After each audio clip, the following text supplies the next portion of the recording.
L-istħarriġ tal-Awtorità tax-Xandir jirrifletti li l-Awtorità ma tifhimx kif taħdem il-midja moderna. Dan kien is-sentiment espress minn Janek Paċ, ġurnalista la Malta, f'artiklu ta' opinjoni ppubblikat fuq l-istess sit.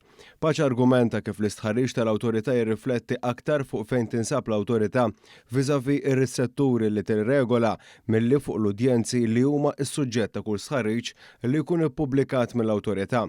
Fost in-noqasijiet li jsib Paċ hemm il-fatt li dan l-istħarriġ ma jiddistingwix bejn pjattaforma u pubblikaturi, iqis il-midja soċjali bħal Facebook l-istess bħal portals online tal-aħbarijiet u janalizza l-andament fuq il-midja soċjali b'assunzjonijiet ta' era differenti.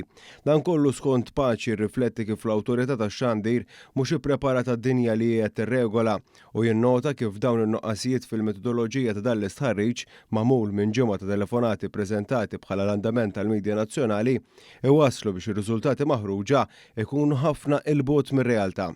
Paċ ikompli jgħid kif dan mhux biss ifisser li l-Awtorità qed tipproduċi stħarriġ b'nuqqasijiet serji, iżda l-fatt li qed topera mingħajr għarfien bażiku tal-qasam tal-midja.